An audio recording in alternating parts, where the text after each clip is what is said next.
네, 오늘 이 느헤미야 9장 말씀 회개만이 살 길이다 라는 제목으로 오늘 함께 말씀을 나누겠습니다. 오늘 1절에 보시면 이스라엘 백성들이 예루살렘 성벽을 다 재건하고 에스라가 율법을 읽는 가운데 거룩한 성의를 지키며 기뻐하는 것이 너희의 힘이다, 울지 마라. 그러면서 이 성일에 먹고 마시며 크게 즐거워하는 이런 모습들, 특별히 에스라가 말씀을 읽을 때, 율법책을 펴서 읽을 때 모든 백성들이 일어나 그 말씀에 귀를 기울이는 이 모든 장면들을 지난주에 함께 나누었습니다. 오늘 본문은 그 지난주의 본문과는 완전히 상반된 그런 분위기로 바뀌죠. 8장에서는 축제였다고 한다면, 여호와의 율법을 낭독하며 기뻐하며 축제를 벌이는 시간이었다면 9장은 슬피 우는 날입니다. 여호와의 율법을 낭독하며 모두가 함께 베옷을 입고 금식하면서 티끌을 무릅쓰는, 그러면서 자신과 자신의 조상들의 허물을 자복하며 회개하는 그와 같은 슬픈 또 울음의 날들이 바로 오늘 본문에 기록된 상황입니다. 웃어야 할 때가 있는가 하면 울어야 할 때가 있죠. 스스로를 겸비케 하며 울어야 하는 날이 있습니다. 여호와의 율법을 읽고 즐겁게 마시고 먹으며 축제를 벌여야 하는 날이 있는가 하면, 여호와의 율법을 읽고 굵은 베옷을 입고 티끌을 쓰고 슬피 울며 자신의 죄를, 또 자신의 조상들의 죄를 자복해야 하는 그런 날이 있는 것이죠. 저는 특별히 이 이스라엘 백성들이 예루살렘의 성벽을 재건하고 새롭게 이스라엘을 새롭게 재건하는 이 마당에 회개로 시작하고 있다는 사실을 오늘 우리가 주목해야 합니다. 이스라엘의 새로운 시작은 여호와의 율법, 그리고 그 율법 앞에 진정한 회개로 말미암아 시작이 되었습니다. 하나님의 말씀, 하나님의 계명과 율법을 거역하고 불순종하여 오늘 우리가 본문에서 함께 읽은 것처럼 이들의 기도죠.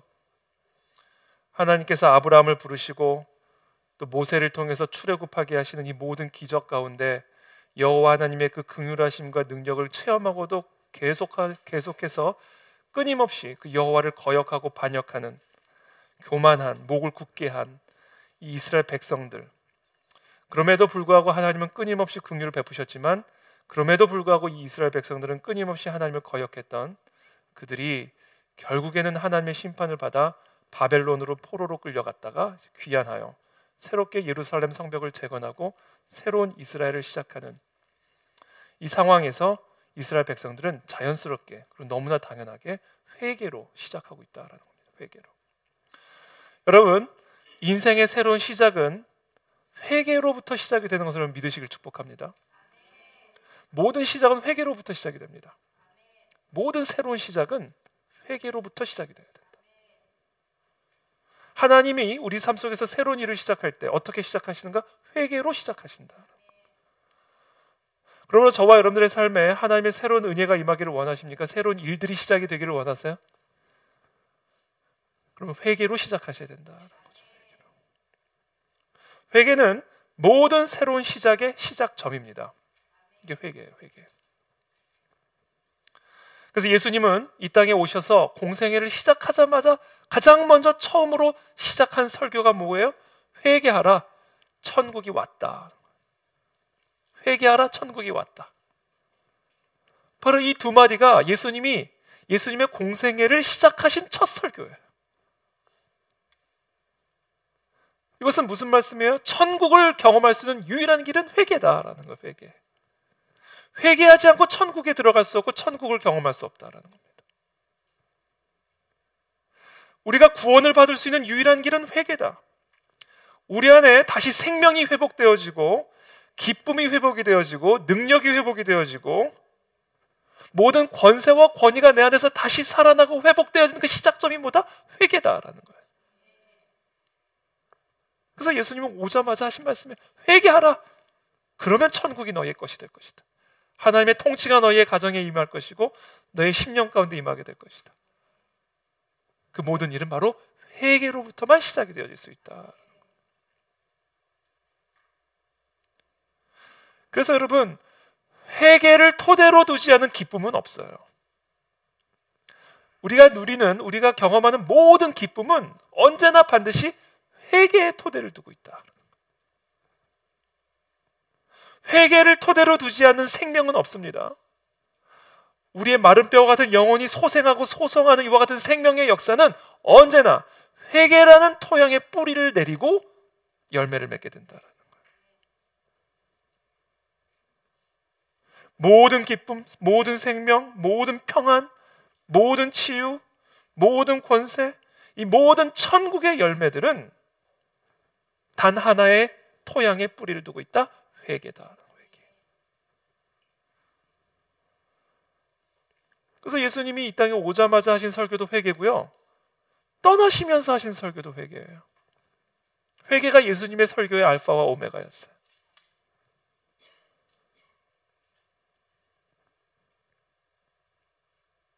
당연히 제자들이 선포한 메시지도 회개했어요. 제자들이 나가서 회개하라 전파하고, 제자들이 예수 그리스도의 제자로서 온 땅을 두루다니면서 외치고 선포했던 설교는 하나였어요. 회개하라, 회개하라.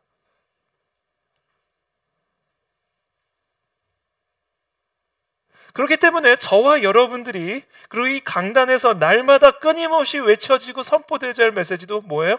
회개다라는 거예요. 회개. 또 그의 이름으로 죄 사함을 받게 하는 회개가 예루살렘에서 시작하여 모든 족속에게 전파될 것이 기록되었으니, 예수 그리스도 이름으로 죄 사함을 받게 하는 이 회개가 예수 그리스도로 말미암아 예루살렘에서 시작이 되었고, 이 회개의 선포가 예수 그리스도를 이어서 제자들이 선포하기 시작했고, 이제 제자들에 이어서 이 땅의 모든 교회와 성도가 끊임없이 외치고 외쳐야 할 핵심의 메시지, 회개다. 회개.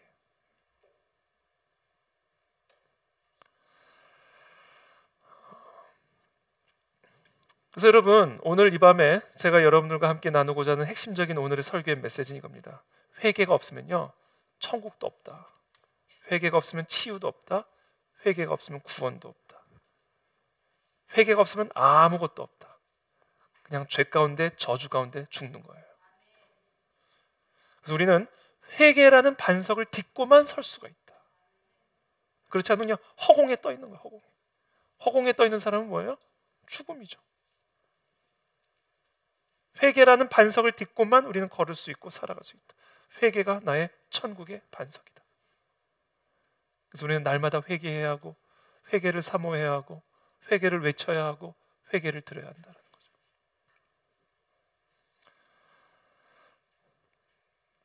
자, 그렇다면 회개는 어떻게 이루어지는가? 어떻게 해요? 저는 오늘 이 밤에 저 여러분들한테 진정한 회개의 역사가 일어나게 되길 축복합니다. 진정한 회개의 역사가 일어나요. 거기서부터 모든 것이 시작이 되니까. 그럼 어떻게 해야 회개가 이루어지는가? 첫 번째, 말씀에 의해서만 회개는 이루어집니다. 저희가 이 말을 듣고 마음에 찔려, 초대교회 성도들이 성령을 받게 되었을 때 그들 안에 어떤 일이 일어나게 되었는가? 베드로가 일어나 하나님의 말씀을 설교할 때 그 말씀을 듣고 마음에 찔리는 역사가 일어났어요. 여러분, 이 설교를 통해서 선포되어진 이 말씀은 하나님께서 우리에게 회개를 주시기 위해서 사용하시는 도구입니다. 그래서 우리는요, 언제나 설교를 들을 때 회개의 역사가 일어나기를 구해야 돼요. 여호와의 말씀이니라, 내 말이 불같지 아니하냐? 바위를 쳐서 부스러뜨리는 방망이 같지 아니하냐? 이게 말씀이에요. 말씀이 뭐예요? 불이다라는 거예요. 불. 또 말씀이 뭐예요? 바위를 쳐가지고 부스러뜨리는 방망이 같다라는 거예요. 여러분, 불은요, 멀리 있을 때 따뜻하죠. 불에 대면요, 엄청나게 아픕니다. 방망이, 바위를 쳐서 부스러뜨리는 방망이다. 말씀 방망이다라는 거죠. 우리 안에 있는 이 교만함, 견고한 이 굳은 목은 어떻게 부셔질 수 있는가? 말씀이라고 하는 방망이를 통해서만 부셔질 수 있다는 거예요. 디모데후서 3장 16절부터 이렇게 말씀하세요.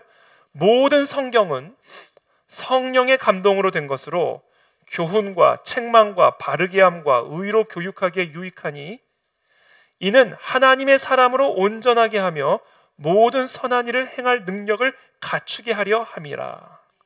이게 하나님의 말씀이에요. 이 방망이와 같은 하나님의 말씀은 성령의 감동으로 쓰여졌기 때문에 이 말씀이 우리의 심령 가운데 임할 때 우리에게 교훈을 주고 책망을 주고 어그러진 것을 바르게 해주시고 의로 교육해 주신다. 그렇게 함으로써 우리를 온전하게 하신다. 이것이 바로 하나님의 말씀이 우리 안에서 행하시는 일이다라는 겁니다. 그래서 오늘 본문에 보면 이스라엘 백성들이 회개를 위해 모여 회개로 시작을 하는데 이때 이들이 행한 일이 이렇게 나오죠. 3절에 이날에 낮 4분의 1은 그 제자리에 서서 그들의 하나님 여호와의 율법책을 낭독하고 낮 4분의 1은 죄를 자복하며 그들의 하나님 여호와께 경배하는데 이렇게 되어 있죠. 여호와의 율법책을 낭독하면서 죄를 자복하기 시작했다라는 겁니다. 그래서 우리에게 회개를 일으키는 것, 우리 안에서 회개를 일으키는 것 바로 하나님의 말씀에 의해서 이루어진다라는 사실이에요. 두 번째가 있어요. 그냥 말씀으로만 우리 안에 회개가 이루어지는 것이 아닙니다. 말씀이 선포되어질 때 성령 하나님께서 일해 주셔야만 우리 안에서 회개가 일어날 수가 있습니다. 지금 제가 말씀을 설교하고 있잖아요. 근데 설교자는요, 피리예요, 피리. 피리에다가 사람이 호흡을 불어넣어야 피리에서 소리가 나오는 겁니다. 설교자는요, 그냥 피리예요. 성령께서 설교자에게 불어넣어 주셔야 그 성령의 음성이 여러분들을 회개로 이끌어갈 수 있다라는 거예요. 그러니까 저는 그냥 피리다. 피리. 설교자들의 말씀을 회개로 이끌어가게 하시는 것은 그들 속에서 호흡하시는 성령이십니다.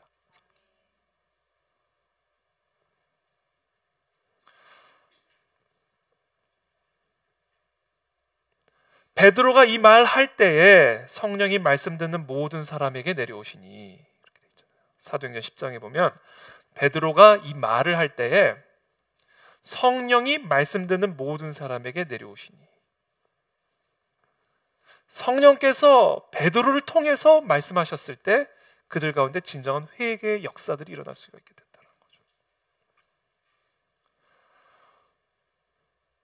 그래서 성령은 말씀 안에서 우리 가운데 죄를 조명하시고 우리에게 회개하게 하신다. 히브리서 4장 12절에 보면 우리가 너무나 잘 아는 이런 말씀이 있죠. 하나님의 말씀은 살아있고 활력이 있어 좌우의 날선 어떤 검보다도 예리하여.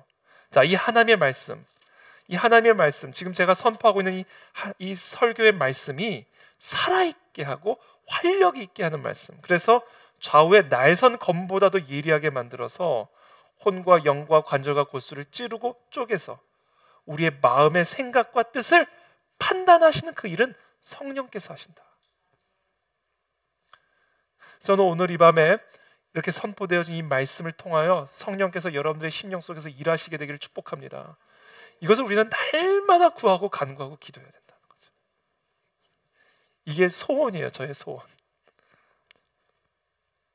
이것이 우리가 말씀을 선포할 때 들을 때 우리 안에서 일어나야만 하는 성령의 역사다. 그래서 에베소서 6장 17절에 보면 이렇게 말씀하세요. 성령의 검, 곧 하나님의 말씀을 가져라. 이 하나님의 말씀이 곧 성령의 검이다. 어떤 사람들은 설교를 할 때 마음이 연해져가지고 눈물을 흘립니다. 마음에 큰 감동과 충격을 받게 되기도 하죠. 또 어떤 사람은요, 설교를 들어도 듣지를 못해요. 아무런 감동도 받지 못합니다. 성령께서 일을 하시면요, 여러분 졸다가도 은혜를 받아요. 정말이에요. 전 조는 거 가지고 절대로 뭐라 그러지 않아요. 왜냐하면 성령께서 일하시면 졸다가도 막 환상이 나타나니까. 꿈에 코만 안 고시면 돼요. 그건 다른 분들에게 피해를 주니까.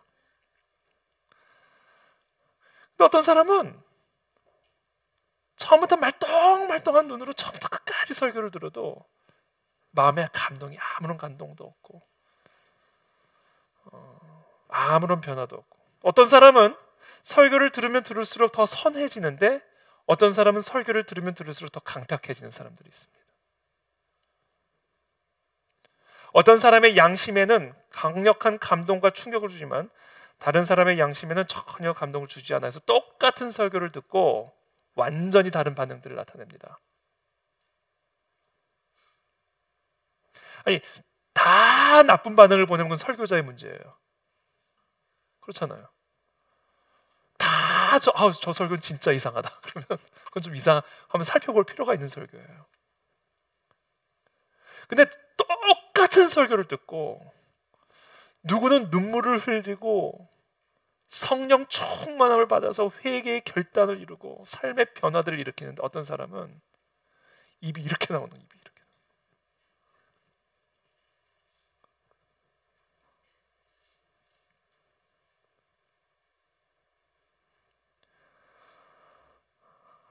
성령의 역사를 위해서 기도해야 돼요. 그래서 우리는 성령의 역사. 성령이 역사하는 사람이 있고 성령이 역사하지 않는 마음이 있다라는 거죠.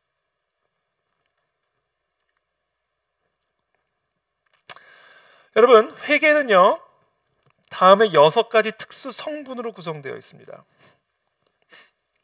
첫 번째, 회개는요, 성령께서 우리 안에 역사하시잖아요. 성령이 우리 안에서 일을 하시잖아요. 하나님의 말씀을 통하여 성령께서 내 심령에서 일하실 때 나타나는 아주 주요 현상이 있어요. 죄가 발견되어져요. 죄가 발견이 되어집니다. 이게 성령께서 하나님의 말씀을 통해서 우리 안에서 행하시는 일입니다. 전혀 죄에 대해서 의식하지 못했던 사람이 자신 안에 있는 죄를 발견하게 된다. 이거는 100% 성령의 역사예요. 아까 히브리서 말씀드렸죠. 하나님의 말씀은 살아있고 활력이 있어가지고 좌우에 나선 어떤 것보다도 이리해서 관절과 골수가 영과 혼을 다 찔러 쪼개기까지 하고 마음에 숨어있는 생각과 뜻을 다 드러내신다. 그러면서 이렇게 말씀하세요. 이어서 지으신 것이 하나도 그 앞에 나타나지 않음이 없고 우리의 결산을 받으시리에 눈앞에 만물이 벌거벗은 것 같이 드러나느니라. 그러니까 내가 사람들 앞에 벌거벗겨진 것 같은 충격을 받게 되는 거죠.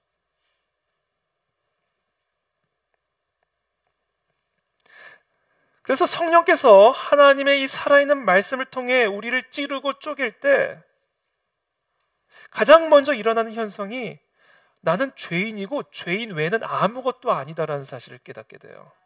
내가 사회적 신분이 무엇이든, 내가 세상에서 배운 게 얼마나 많든, 내가 세상에서 어떤 사람이든 아무 상관없이 나는 죄인 외에는 아무것도 아니라는 사실을 깨닫게 됩니다. 이게 성령께서 말씀을 통해서 우리 안에서 행하시는 일이에요.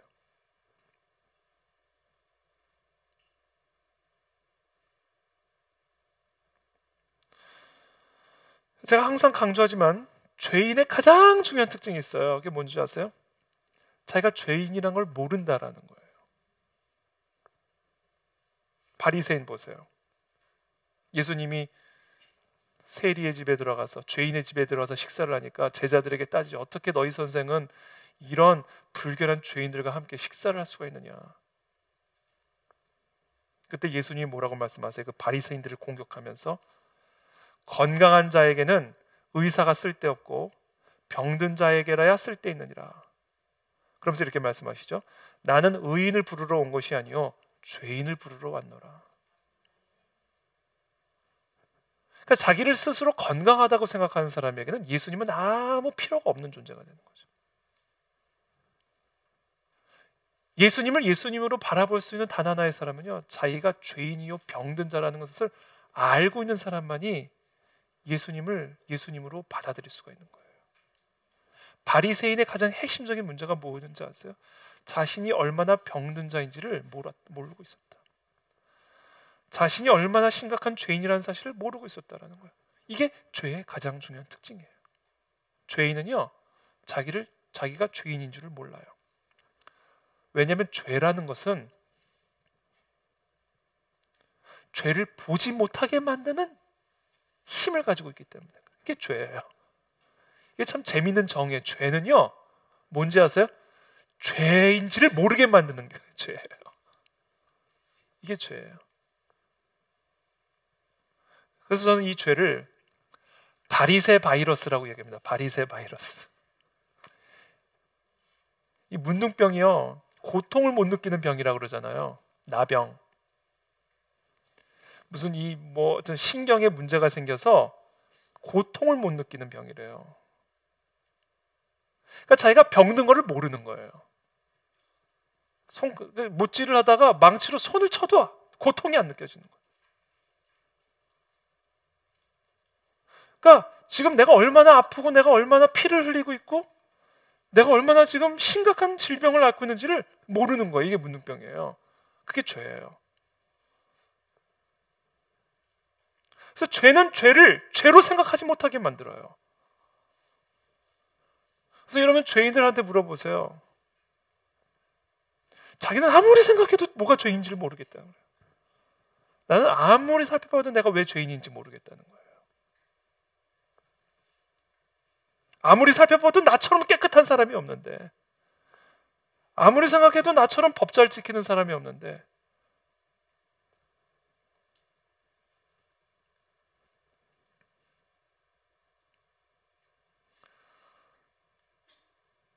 그래서 여러분, 저도 그럴 때가 있어요. 내가 무슨 죄를 졌지? 이런 생각을 했어요.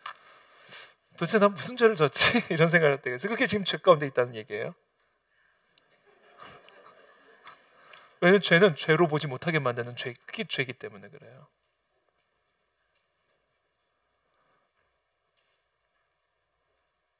그래서 네가 네 죄를 알렸다, 이건 틀린 말이에요. 너는 너 죄를 절대로 몰라요. 그래서 발견되어져야 돼요. 그래서 반드시 발견되어져야 되는 겁니다. 왜냐하면 죄라는 특성이 그렇기 때문에 그래요. 그래서 우리의 죄는 언제나 반드시 발견되어져야 된다. 그것을 발견케 하시는 분이 성령 하나님께서 하나님의 말씀을 통해서 우리 안에 발견시켜 주신다. 이 일이 이 예배 가운데 일어나야 된다.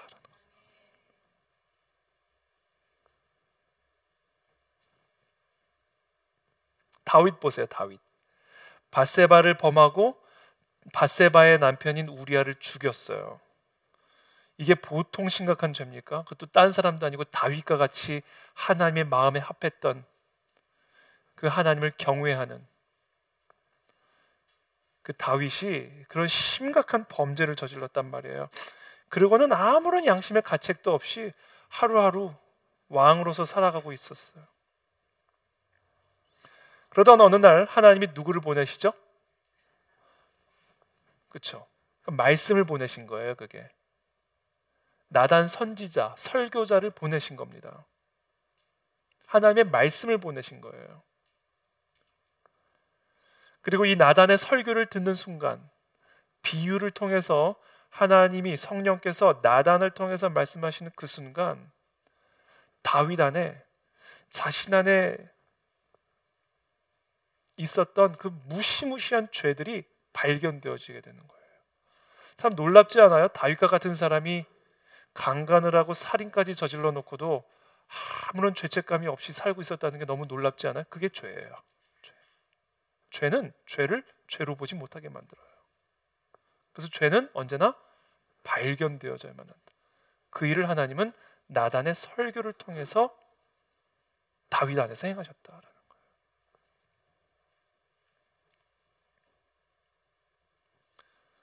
그렇게 나단 선지자를 통해서 하나님의 말씀을 통해 성령께서 다윗 안에서 일하시자마자 이 다윗의 고백을 한번 들어보세요. 지금 나단 설교를 듣고, 나단 선지자의 설교를 듣고 다윗이 하나님 앞에 기도했던 내용이 시편 51편이에요. 시편 51편 1절에서 3절 말씀입니다. 하나님이여, 주의 인자를 따라 내게 은혜를 베푸시며 주의 많은 긍휼을 따라 내 죄악을 지워주소서. 나의 죄악을 맑게 씻으시며 나의 죄를 깨끗이 제하소서. 그러면서 이렇게 얘기하죠. 무릇 나는 내 죄가를 아오니 내 죄가 항상 내 앞에 있나이다. 뭐를 깨닫게 됐어요? 나단의 설교를 통해서 내가 이번만냥 죄를 지었던 게 아니에요. 그냥 이번에 죄를 발견했을 뿐만 아니라 더 본질적으로 항상 내 앞에 죄가 있다는 사실을 깨닫게 된 겁니다. 그러니까 이런 깨달음이 오면요, 내가 무슨 죄를 졌지 고민을 할 수가 없게 되는 거죠. 왜? 항상 내 앞에 있는 죄가 보이니까. 그것을 발견하게 하시는 분은 오직 말씀을 통해서 역사하시는 성령 하나님 한 분이다. 내가 죄를 지어서 죄인이 아니라, 내가 밧세바를 범하고 우리아를 죽여서 죄를 지어서 죄인이 아니라 내가 죄인이었기 때문에 그런 일을 한 거구나, 이거를 깨닫게 된 거예요. 항상 내 앞에 죄가 있고 죄가가 있기 때문에 내가 밧세바를 범했고 우리아를 그렇게 죽였던 것이구나. 항상 내 앞에 죄가 있는 것이구나. 내가 죄를 지어서 죄인이 아니라 죄인이기 때문에 죄를 지을 수밖에 없는 존재라는 사실을 깨닫게 되는 거죠. 나의 행위 때문에 내가 죄인이 된 것이 아니라 그냥 나의 존재 자체 때문에 내가 죄인인 것이구나 라는 것을 깨닫게 되는 거죠. 바로 이 사실을 성령께서 우리 가운데 깨우쳐 주시고 발견하게 해주신다라는 겁니다. 바로 이런 역사가 일어날 때 그게 회개예요. 회개. 여기 회개의 정의입니다, 여러분. 이게 일어나야 회개예요.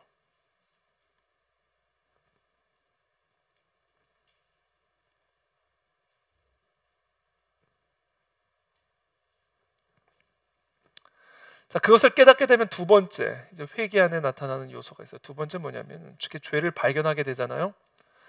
두 번째, 매우 큰 슬픔에 잠기게 됩니다. 그래서 오늘 본문이에요. 백성들이 여호와의 율법을 낭독하자 슬피 울며 금식하며 자신의 죄를 발견하고 자복했다. 그리고 오늘 본문에 쭉 나오는 것처럼 자기 조상들과 자기들의 그 수많은 죄악들을 하나님 앞에 고백하고 회개하고 있잖아요. 이와 같은 죄를 발견함과 동시에 이들은 무엇을 할 수밖에 없는가? 슬플 수밖에 없는 거예요. 그러니까 음식도 끊고 틱을 뒤집어 쓰고 배옷을 입고 그냥 그 자리에 주저앉아 슬피 우는 거죠. 슬픔이에요. 그래서 진정으로 성령께서 우리 안에서 회개의 역사를 일으킬 때에는 내가 얼마나 어쩔 수 없는 죄인이라는 사실을 발견하게 됨과 동시에 그 사실로 말미암아 큰 슬픔에 잠기게 됩니다.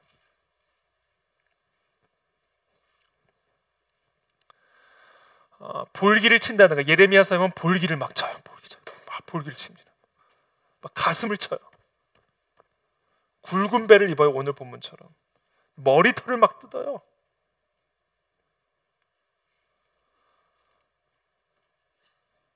이 모든 일들은요, 지금 이 내면 안에 있는 말할 수 없는 슬픔을 좀 외면적으로 표현하는 거예요.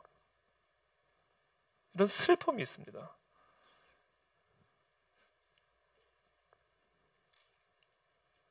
왜 그런 슬픔이 일어나는지 아세요?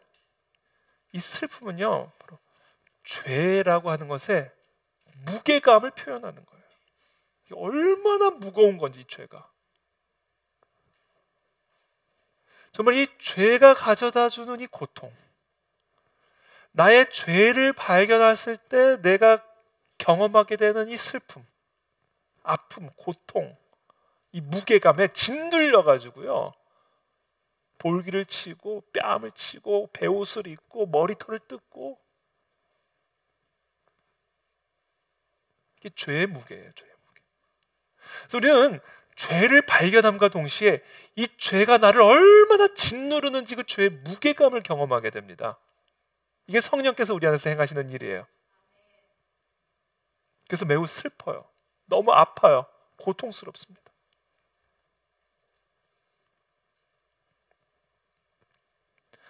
다윗이 그렇게 나단의 설교를 듣고 자신의 죄를 발견함과 동시에 어떤 일이 일어나게 되냐면요, 사무엘하 12장에 보면요, 하나님께서 이 나단을 통해서 낳은 아들이 아니라 누구예요? 우리 밧세바를 통해서 낳은 아들을 하나님이 병들어 죽게 하십니다.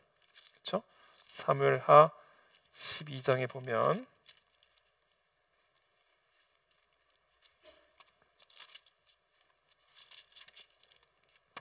이렇게 나단이 다윗에게 말하죠.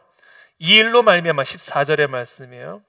이 일로 말미암아, 당신이 행한 그 죄로 말미암아 여호와의 원수가 크게 비방할 거리를 얻게 하였으니 당신이 낳은 아이가 반드시 죽으리이다.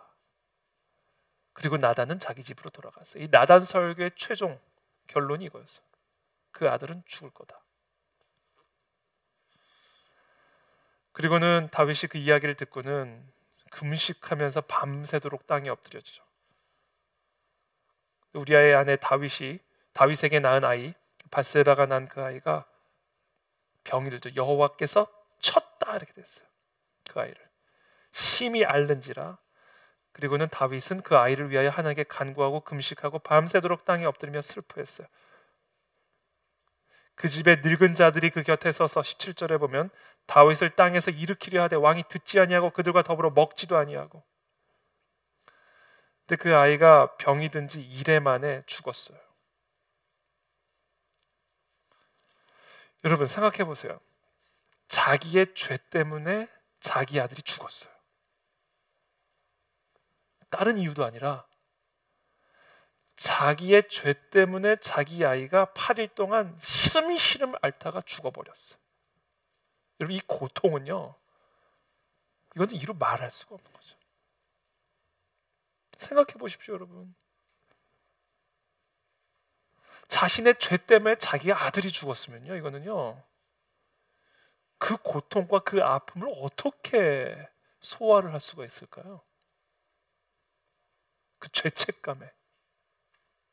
그게 바로 죄의 무게다라는 걸 가르쳐 주시는 겁니다. 그래서 우리가 우리 안에 있는 이 죄를 발견하게 되면요, 그 죄의 무게가 얼마나 무거운지를 깨닫게 되는 거예요. 그리고 그 무게는 어느 정도의 무게냐? 내 죄 때문에 내 아들이 죽는 무게다. 그런 고통을 느끼게 된다.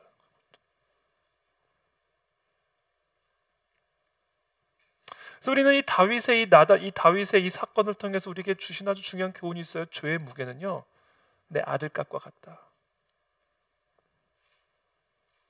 내 죄의 무게는 내 아들의 생명값과 같다라는 거죠.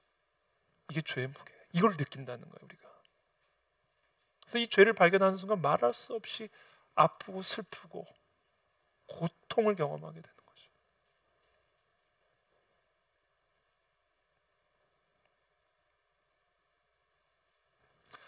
그래서 우리 죄 때문에 예수 그리스도 하나님의 아들이 죽임을 당하시는 거예요. 이게 하나님이 보실 때 죄의 값이에요. 이게 하나님이 보시는 죄의 무게예요. 이 죄라는 게 얼마나 심각한 건지를 우리들이 발견하게 된다라는 겁니다. 죄는 절대로 가벼운 문제가 아니다라는 거예요. 아들의 값이다. 그래서 하나님께서는 6월절 그 어린 양의 사건을 통해서 죄는 아들값이다라는 것을 가르쳐 주셨고, 우리 아들 대신 하나님의 아들을 십자가에서 죽게 하심으로 우리에게 죄 사함의 은혜를 허락해 주신 것이다라는 거죠. 이게 죄의 무게. 그래서 우리는 죄를 발견함과 동시에 말할 수 없는 죄책감, 말할 수 없는 이 죄의 무게에 완전히 시달립니다. 이게 있어야 회개를 한 겁니다. 그러니까 이게 회개 안에 담겨져 있는 요소예요. 두 번째 요소. 죄를 발견하고도 죄책감이 없다. 죄를 발견하고도 죄의 그 고통을 경험하지 못했다. 글쎄요, 그건 진정한 의미의 회개가 아닐 가능성이 많죠. 이런 역사가 일어나야 된다. 그래서 이 설교를 할 때, 예배를 드릴 때 이 죄의 무게로, 죄의 고통으로 막 짓눌리는 경험이 있어야 된다는 거죠, 우리 안에. 그래서 그냥 꺼이 통곡을 하는 일들이 일어나야 된다는 거죠. 바로 그 일은 오직 성령 하나님만이 하나님의 말씀을 통해서 우리 안에서 하실 수 있는 일이다. 이 일이 일어나야 된다라는 거죠. 그리고 그와 같은 회개를 토대로 생명이 살아날 수 있고, 그와 같은 회개를 토대로만 천국은 시작될 수 있다라는 거죠. 모든 시작은 그와 같은 회개로부터만 시작이 될 수 있다. 혹시 그와 같은 고통을 경험하고 계시는 분들이 있다면 지금 새로운 시작이 잉태되고 있음을 믿으시길 축복합니다. 이게 회개 안에 담겨져 있는 요소예요.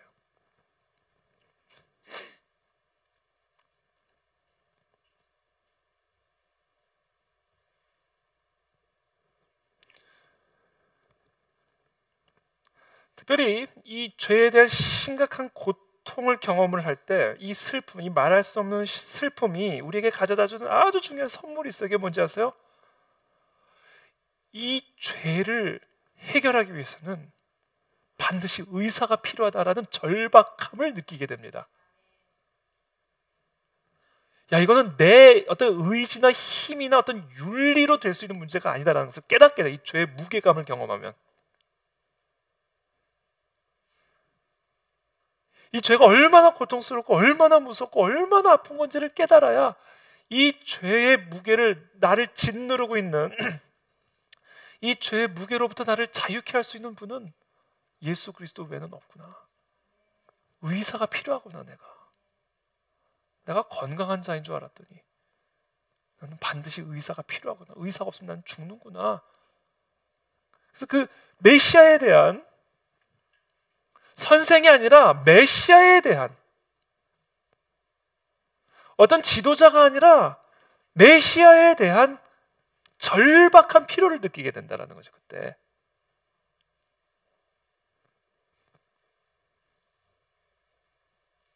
그래서 이와 같은 슬픔은요, 결국은요, 예수 그리스도를 존귀하게 만드는 슬픔이에요. 여러분, 예수 그리스도를 존귀하게 여기는 가장 핵심이 뭐예요? 예수 그리스도가 필요합니다. 이 고백이야말로 예수님을 가장 존귀하게 만들어드리는 거죠.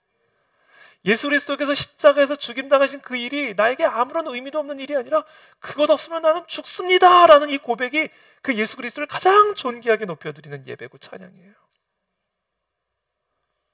그것을 가능하게 만드는 것이 바로 이 죄로 말미암은 이 슬픔이다라는 거죠.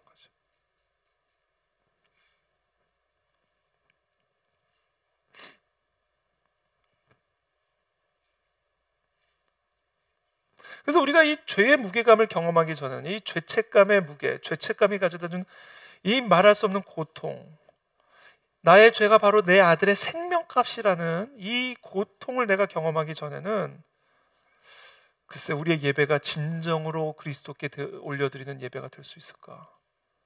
진정으로 그 십자가의 보혈을 높여드리는 예배가 될 수 있을까?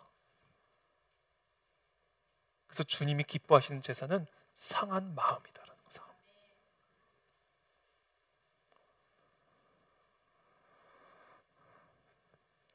상한 마음으로 통회하는 마음으로 드리는 그 제사가 바로 주님을, 하나님을 기쁘시게 하는 제사다라는 거죠. 그래서 이와 같은 슬픔은, 이 죄로 말미암은 이 고통은 결국은 진정한 예배자로 진정으로 하나님을 영화롭게 하는, 진짜 십자가 외에는 없구나라는 것을 우리로 하여금 깨닫게 하는 그러한 생명의 길이 되어진다라는 거예요.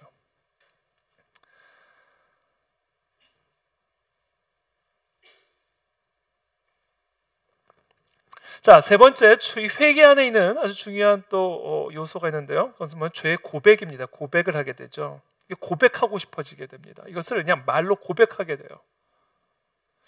그러니까 우리가 말할 수 없는 이 죄책감으로 짓눌리게 되잖아요. 그럼 그 죄를요, 하나님께 고백하게 됩니다. 하나님, 내가 정말 이렇게 했습니다. 내가 이렇습니다. 내 마음에 담아두기에는 이게 너무 무거워서 이것을 그냥 토해내게 돼 있어요. 마치 샘에서 물이 쏟아져 나오듯이 막 고민해서 막 되는 게 아니라 그냥 터져 나오게 돼 있어요. 이 그냥 내 안에 있는 이 마치 내 안에 불을 끼워안고 있는 것처럼 너무 마음이 고통스러우니까 어떻게 해서 이 불을 토해내야 되잖아요. 그래야 내가 이 고통으로부터 자유로울 수 있잖아요. 그래서 우리가 내 안에 있는 죄를 발견하게 되고 그리고 죄의 무게와 고통을 경험하게 되면요, 막 토해내게 돼 있습니다. 그래서 참회록이 나오는 거예요.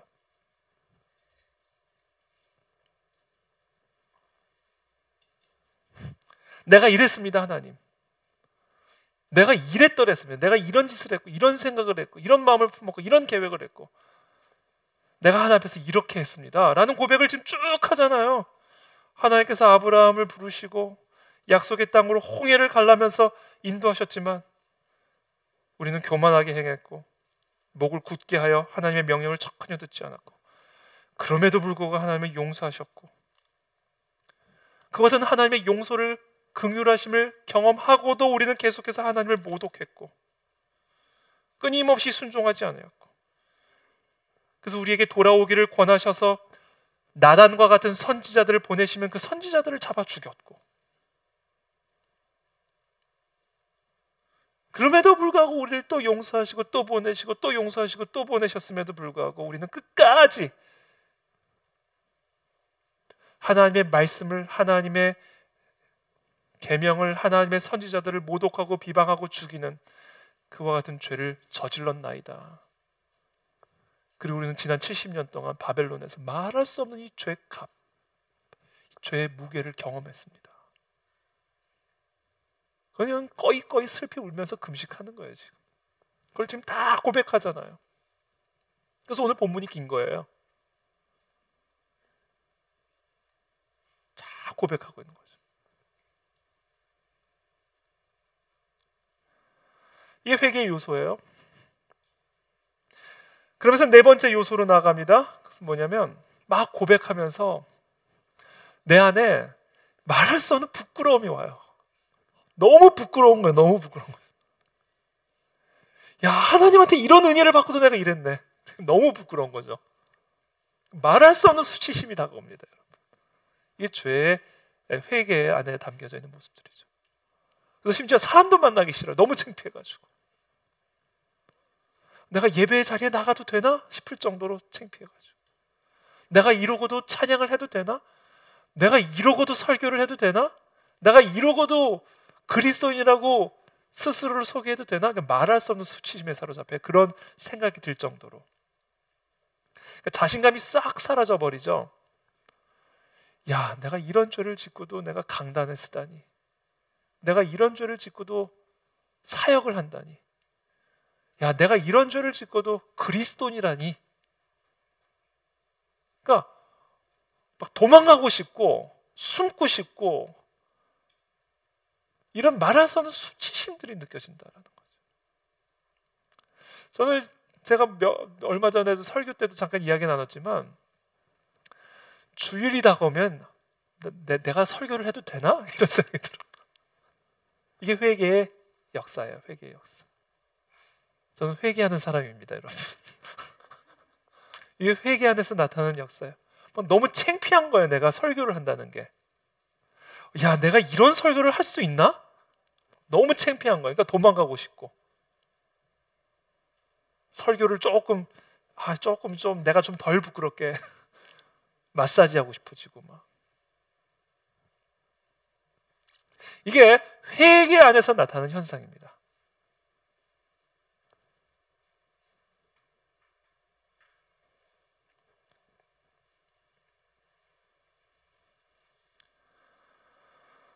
그래서 이렇게 고백하잖아요. 내가 부끄러워 낯이 뜨뜻하여 감히 나의 하나님을 향하여 얼굴을 들지 못하오니.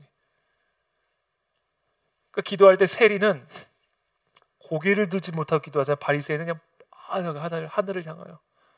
근데 세리는 하늘에 얼굴을 대고 기도를 못하잖아요. 창피하니까. 누구를 칭찬하세요? 세리를 칭찬하시잖아요. 예수님이. 이 세리의 기도, 이 기도가 회개의 기도다라는 거죠. 막 얼굴이 뜨뜻해지는 거죠. 막. 탕자가요, 자기의 그 죄값이 얼마나 큰지를 깨닫고는요, 더 이상 나를 아들이라 부르지도 말아달라고 간청을 합니다. 이게 회개예요. 나는 아들이라 불릴 자격이 없습니다. 이게 회개의 심령이다라는 거죠. 너무 부끄러우니까. 어떻게 나를 아들이라고 부르십니까? 말할 수 없이 낮아지는 마음을 갖게 되는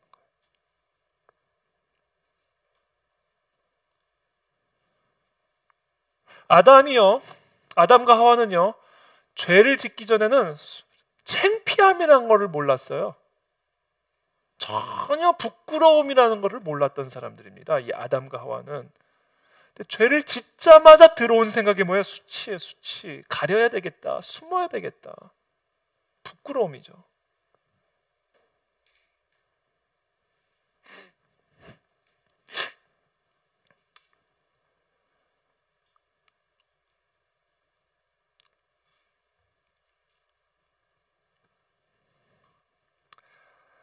다섯 번째입니다.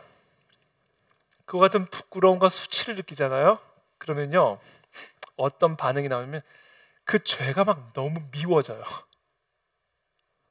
막 죄에 대한 막 혐오감이 올라옵니다. 막 혐오감. 이게 회개의 특징, 회개 안에 담겨져 있는 요소예요. 죄가 너무 수치스러우니까, 내가 막 너무 창피하니까, 나를 그렇게 창피하게 만든 그 죄가 너무 미운 거죠. 죄가 너무 혐오스러워지고, 내가 다시는 이런 수치를 안 당하리라. 내가 다시는 이와 같은 죄로 말하면 똑같이 내 낯이 이렇게 뜨뜻해지는 일은 나는 다시는 경험하지 않으리라. 아주 그냥 죄에 대해서 그냥 말할 수 없는 증오와 분노와 혐오감이 내 안에서 생겨납니다. 이게 회개입니다. 그래서 여러분, 진짜 회개가 일어나면요, 우리 안에서 죄를 혐오하게 만들어요. 아니, 나를 이렇게 슬프고, 나를 이렇게 고통스럽게 만들고, 나를 이렇게 부끄럽게 만드는 그 죄를 여전히 사랑하고 있다면, 말로는 회개는 하지만 마음으로는 계속해서 그게 달콤하게 느껴지고 있다면 그건 회개가 아니죠. 내 머리로는 그게 죄라는 얘기를 자꾸 들으니까 입으로는 회개하지만 내 마음의 중심으로는 그게 그립고, 그게 생각나고, 거기로 자꾸 돌아가고 싶은 마음의 경향이 내 안에 남아있다면 그건 아직 진정한 의미에서 회개가 일어나지 않는 거예요. 왜냐하면 죄는 우리를 무지무지하게 고통스럽게 만들고 슬프게 만들고 수치스럽게 만들기 때문에, 그와 같은 고통과 수치를 정말로 사랑하는 사람이 아닌 이상 절대로 그 죄가 생각날 수가 없고 죄를 품고 있을 수가 없죠. 그래서 입술과 마음이 분리될 수가 없다라는 거예요. 나 입으로는 죄를 회개하는데 마음으로는 여전히 그 생각하고 있다. 그것은 진정한 회개가 될 수가 없다라는 거죠. 여섯 번째, 마지막입니다. 너무 죄가 미우니까 당연히 어떤 현상이 일어나겠어요? 그 죄로부터 돌이키는 일이 일어나겠죠. 너무 싫으니까, 너무 믿고 그 죄가.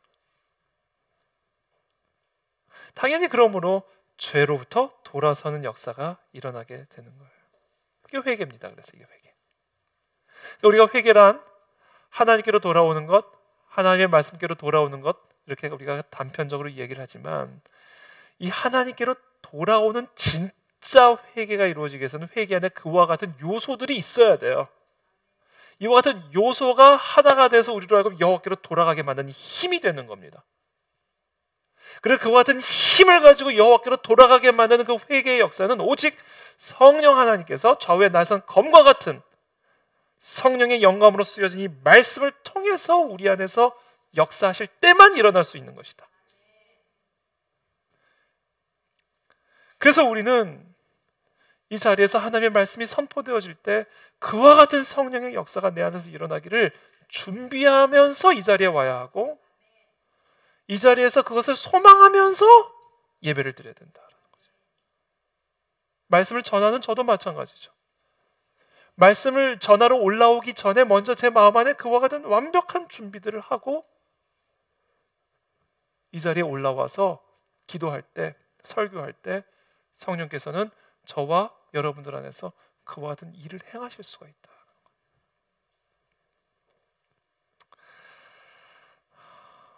그래서 이 모든 일은 결국은 성령 하나님께서 행하시는 일이기 때문에 우리는 언제나 항상 모든 예배 가운데 성령이 이곳에서 일하시기를 간절하게 원하고 구하는 마음으로 임해야 합니다. 왜? 성령이 일하시지 않으면 아무것도 아니니까, 아무것도 안 일어나니까. 항상 제가 아까도 얘기했지만 설교자는 뭐다? 피리다. 피리가 스스로 소리내는 피리는 없어요. 피리는 오직 피리를 부는 분의 호흡이 들어가야만 소리를 낼 수가 있는 겁니다.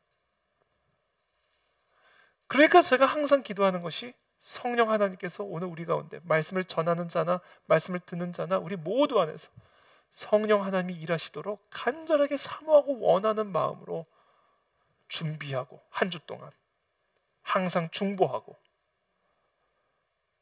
그리고 우리가 예배의 자리에 나와 그 어떤 성령의 역사들을 간절하게 사모하며 예배를 준비하고 예배에 참여해야 된다는 거죠. 여러분, 제가 여기서 한 가지만 성령 하나님에 대해서 말씀드리고 오늘 설교를 마칠 텐데요, 우리가 이 성령이 우리 가운데 임하시기 위해서는요, 우리가 반드시 성령 하나님에 대해서 기억해야 할 것이 있는데, 성령 하나님은요 하나님이에요. 성령 하나님은요 하나님이라는 사실을 여러분들 기억하셔야 돼요. 우리가 성령 하나님을 생각을 할 때요, 그러니까 성령님을 생각할 때 어떤 에너지로 생각을 합니다. 에너지, 뭐 어떤 기운. 그래서 성령이 임하면 환상이 나타나고, 성령이 임하면 방언이 터지고, 성령이 임하면 병이 치유를 받고, 성령이 임하면 뭐 권능을 얻고, 어떤 에너지로 생각한단 말이에요. 우리가 성령 후 하면 성령이 들어, 무슨 장풍도 아니고 뭔가 후 하면 성령이 들어가요? 내 안에 성령, 내 호흡이 성령이에요? 내 호흡 입냄새밖에 안 나요.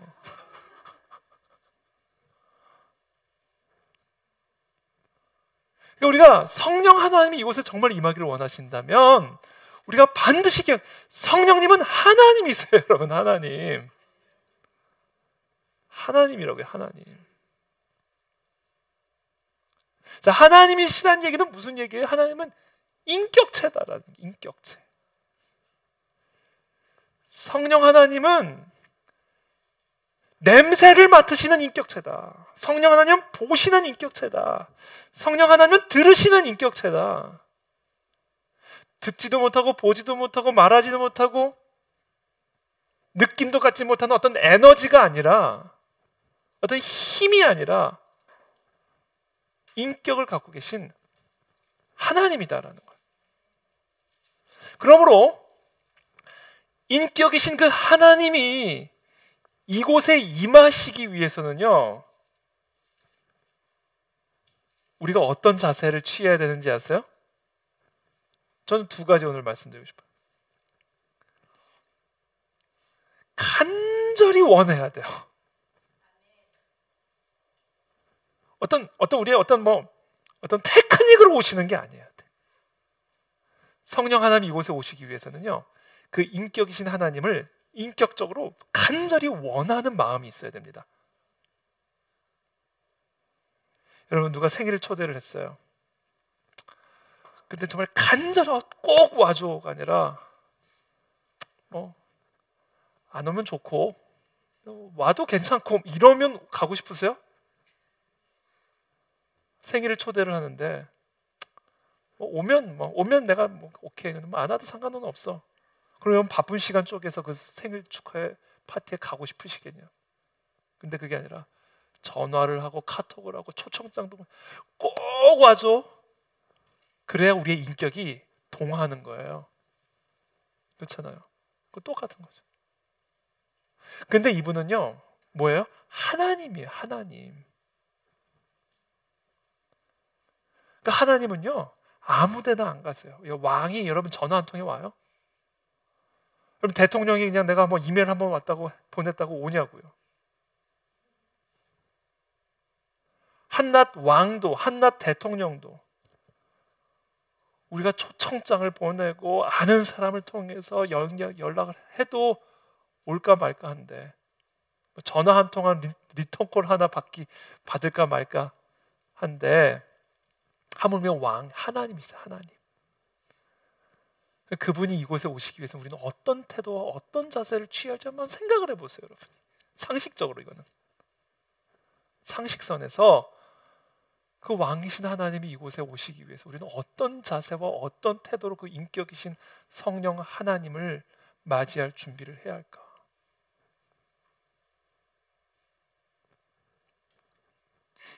간절하게 원해야 된다.